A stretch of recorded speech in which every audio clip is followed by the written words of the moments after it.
Ustadz, katanya kalau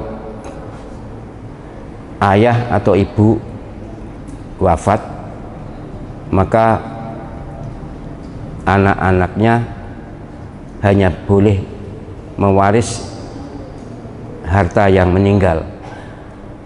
Bagaimana setelah dibagi, apa jandanya boleh menempati rumah itu? Wah, kok bulat ya. Intinya gini lah, saya memang ikut dan mengkampanyekan pembagian waris itu pakai KHI supaya perempuan lebih mendapatkan perhatian. Satu, yang kedua, saya termasuk yang mengkampanyekan usahakan warisan itu sedikit mungkin, sesedikit mungkin. Penjenengan masih sehat begini, silakan segera dikapling untuk anak-anak atas nama saja, tertulis atas nama saja atau angka-angka saja. Hak pakainya, penguasanya masih tetap penjenengan.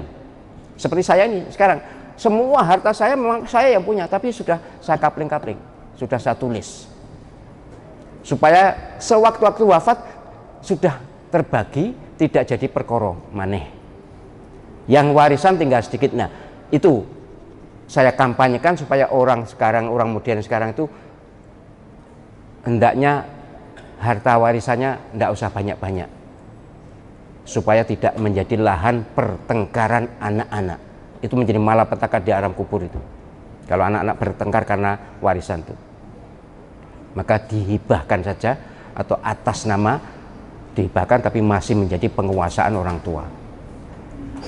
Nah, kalau orang tua kadung wafat, ya, sudah wafat, maka harta yang ditinggalkan ini dibagi dua. Yang separuh harta warisan, yang separuh harta yang hidup. Kalau yang wafat suami maka harta istri, kalau yang wafat istri maka harta suami. Itu separuh. Bukan warisan, tapi harta gonogini, harta bagi bersama. Ya, harta bersama dibagi dua. Kemudian yang separuh diwaris. Nah, ketika sudah diwaris, misalnya rumah ketut kewaris, harusnya anak-anak juga ngerti bahwa orang tua itu masih butuh rumah, ya boleh nempati. Jangan sampai orang tua diusir, tidak nempati karena sudah diwaris. Ya, soal warisan harusnya ibu ini diberi kesempatan lebih besar untuk menempati rumah, karena biasanya orang tua itu tidak mau kalau tidak rumah sendiri yang didirikan dulu.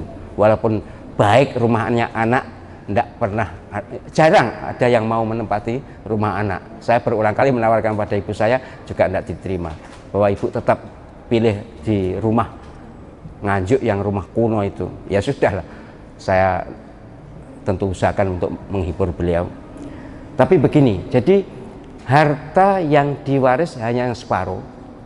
Yang separuh itu ibu dapat 1/8 dulu, karena ada anak. Kemudian 7/8 dibagi anak, terserah 2/1, laki-laki dan perempuan. Jika perempuan semua hanya dapat 2/3 atau separuh. Jika anak 1 perempuan, jika anak 2 perempuan atau 3 perempuan atau lebih dari 2, maka 2/3. Selebihnya dzawil arham nanti. Ini sulit ya, warisan itu memang rumit, maka saya terangkan secara global saja. Intinya kalau ada suami atau istri yang wafat, maka yang separuh milik yang hidup, yang menjadi harta warisan hanyalah separuh. Gitu pun. Ibu apa berhak menempati? Iyalah. Saya pesan pada semua yang masih punya orang tua, jangan sampai ibu tersakiti oleh perilaku panjenengan. Pembagian harta kemudian ibunya disisihkan, dibagi rumah sempit misalnya, jangan. Lapangkan, paling berapa tahun lagi sih ibu itu wafat, apa masih hidup. Jadi tolong ya, usahakan kalian terutama anak-anak ini jangan sampai menyakiti hati orang tua. Pun gitu nggih.